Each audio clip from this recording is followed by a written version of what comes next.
தந்தையே மகனே, தங்களுடைய பாதத்துக்கு மல்லிகை முல்லைகை கோங்கு மாந்தாரம் என்று சொல்லக்கூடிய பலவிதமான மலரை பறித்து வந்து தங்களுடைய பாதத்திலே போட்டு உன்னுடைய மகனாகி 100 கோடி வணக்கம் செய்கிறேன். வணக்கம். தாயிலே சிறந்தது கோவிலும் இல்லை, சரி, தந்தை சொல்மிக்க மந்திரமில்லை. இந்த வார்த்தையானது சான்றோர் சொன்ன வார்த்தை.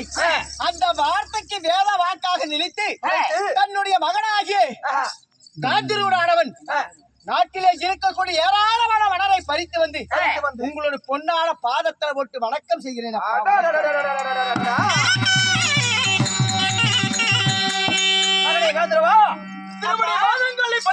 இந்த பூவலைகள் எப்படி எல்லாம் அளவிட தெரிகிறவா? எப்படி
மகனே, தந்தையாரினுடைய திருமணி வாதங்கள் படித்ததனாலே சரி இந்த பூவலைகளே என்றுமே நம்முடனே வாழ்ந்திருப்பாயப்பா. அப்பா, தினந்தோறும் வந்து உங்களுடைய பாதத்தை படிவது சரி, அன்றாட எனக்கு தாங்கள் ஆசீர்வாதம் கொடுப்பது இது தினந்தோறும் நடக்கக்கூடிய வேலை. அதுவும் தவிர என்றும் எல்லாரும் வடிக்கு தங்களுடைய புது அதாவது முகத்திலே ஆனந்த சந்தோஷத்தை காண்கிறேன். அதனால இந்த சந்தோஷத்துக்கு காரணம் என்ன? கண்ணே மகனே கந்தரவா, இதோ இத்தனை காலமாக ஒரு குழந்தையானது பிறந்தால் தாயினுடைய அரவணைப்பிலே பிறந்து பாசத்திலே வளர்ந்து வாழ செய்வார்கள். ஆனால் நீ பிறந்து 5 வயதிலே உன் தாயை இறந்தாய். உண்மைதான். இத்தனை காலமாக 5 சிறு வயது அறியாத பருவம், கொஞ்சம் சிறு வயது குழந்தை பருவத்திலே இருக்கும் பொழுது என் தாயாரால் மாண்டு மடிந்து விட்டார். இத்தனை காலமாக தாங்கள் தான் என்னை நல்லபடியாக வளர்த்து வாலிபம் செய்தீர்கள். தாயினுடைய அன்பு, தாயினுடைய வாழையே இல்லாமல் அந்த தாய் பாசம் என்னவென்று தெரியாமல் இத்தனை காலமாக வளர்த்து வாலிபமாக்கி விட்டேன். சரி, உன் தாயாராக இருந்திருந்தால் உனக்கு தக்க வயது வந்தவுடனே கண்ணுள்ள போதே கண் காட்சிகள் பார்க்க வேண்டும் என்று என்னிடம் தெரிவித்திருப்பார். அதனால் இத்தனை காலமாக சிறு வயதன், ஆனால் சின்னஞ்சிறு வயது என்று நினைத்தேன். இதற்கு மேல் உனக்கென்று ஒரு வயது ஆகிவிட்டது. அதனாலே உனக்கு திருமணம் செய்யலாம் என்று முடிவெடுத்து விட்டேன் கண்ணே.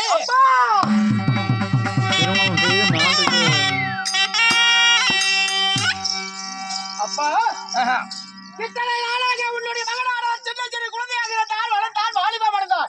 ஆனால் இந்த 18-16 பருவ வயது ஆனவனே காலகாலத்திலே எனக்கு திருமணம் செய்து பார்க்க வேண்டும் என்று என் தந்தையாருடைய ஆசையா? நிச்சயமாக மகனே. அப்பா, எனக்கு திருமணம் செய்து வைத்து என்று ஒன்று கவலை இல்லை.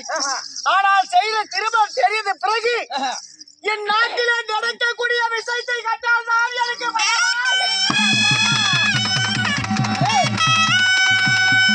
அப்பா எனக்கு கல்யாணம். அப்பா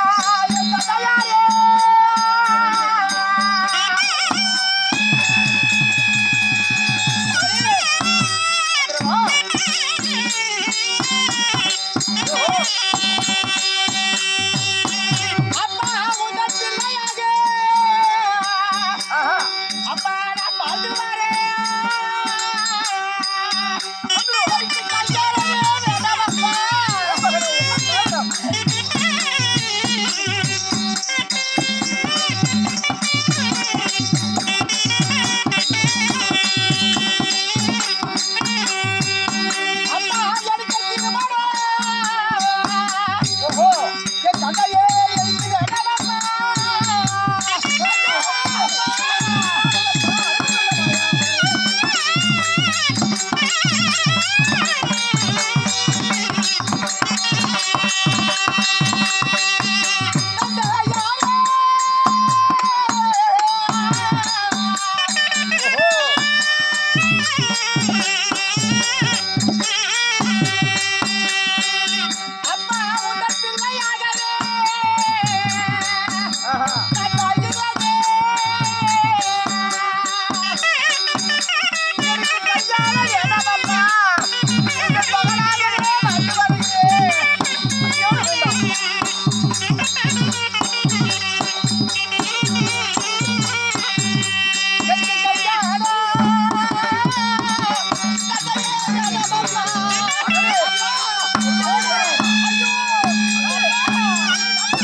மகனே காந்திரவா, அப்பா எதற்காக கல்யாணம் வேண்டாம் வேண்டாம் என்று இப்பேற்பட்ட வாய்வார்த்தை உன் வாயில இருந்து வரலாமா? என்ன காரணம்? என்ன நடந்தது? அப்பா, உன்னுடைய மகன் காரணம் இல்லாமல் எந்த ஒரு வார்த்தை சொல்ல மாட்டான். ஏனென்றால் உங்களுடைய ஆசை பெற்ற மகனுக்கு காலாகாலத்திலே கல்யாணம் செய்து தன்னுடைய குழந்தையா அதாவது குழந்தை செல்களை பெற்றெடுத்தால் அந்த பேர பிள்ளைகளுக்கு கொஞ்சலாம் பாடலாம் என்று சந்தோஷமாக உங்களுடைய ஆசை. சரி, ஆனால் அந்த திருமணத்துக்கு முன்பதாக நடக்கக்கூடிய காட்சிகள் வரக்கூடிய என்னுடைய மனைவி தங்களுடைய மருமகன் மகளாக இருந்தால் அந்த குடும்பத்தில் எந்த ஒரு பிரச்சனையும் அதாவது எந்த குழப்பம் இல்லை. சரி, வரக்கூடியவே மாற்ற பிள்ளையாக வந்து விட்டால் அவளால் உங்களுக்கு ஏதாவது நேர்ந்து விட்டால் என்னப்பா செய்வது?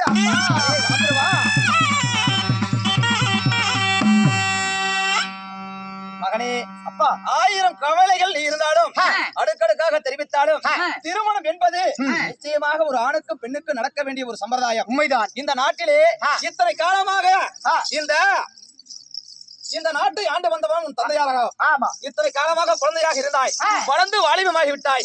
இளவரசனா இருக்கக்கூடிய நான் உனக்கு நான் திருமணம் செய்து வைத்தால் இந்த நாட்டை உனக்கு மணிமகனும் சுட்டலாம் என்று ஆசைப்பட்டுக் கொண்டிருக்கிறேன். அதனால நீங்கள் சொல்வதை பார்த்தா என் தாயார் மாண்டு மடியாமல் இருந்திருந்தார். அந்த தாயாரானவர் காலாகாலத்தில் நம்முடைய மகனானவர் பருவமங்கை, அவர் பருவ வயதாகி என் நாட்டிலே இருக்கிறாரே, காலாகாலத்தில் அவனுக்கு ஒரு திருமணம் செய்து பார்க்கலாம். அப்படி என்று ஒரு பெண் இருந்தால் திருமணம் செய்து வச்சிருப்பார். அப்படி என்று இந்த நாட்டு மக்கள் எல்லாம் நம்மளை பார்த்து பேசுவார்கள், ஏசுவார்கள். அது மட்டுமா, இத்தனை காலமாக தாயே இல்லாத பிள்ளையாக வளர்ந்து வாலிபமாகி விட்டாய். தாய்க்கு பிறகு தாரமப்பா. அதனாலே உனக்கென்று ஒரு திருமணமாக அதை மேல் உனக்கு தாய்க்கு தாயாக பாசமாக இருந்து உன்னை நன்றாக கவனித்துக் கொள்வார் அல்லவா? அப்படியா? ஆமா. சரி அப்பா, தங்களுடைய ஆசைதான் என்னுடைய ஆசை. உங்களுக்கு ஏதாவது பெருத்த வரக்கூடிய மருமகளால் உங்களுக்கு ஆபத்து வந்துவிடும் என்றுதான் எனக்கு கல்யாணமே வேண்டாம் என்று சொன்னேன். ஆனால் பிடிவாத புத்தியாக திருமணம் செய்யலாம் என்று முடிவெடுத்த பிறகு நான் ஏன் அது தடையாக இருக்க வேண்டும்? நீ இருக்கும் வரை எனக்கு என்னப்போ ஒரு கவலை அப்படியா? அதனாலே சரி, சீக்கிரமாக உனக்கு பெண் பார்க்க வேண்டும். 56 நாடுகளுக்கு மன்னாதி மன்னர்களுக்கு தெரிவிக்க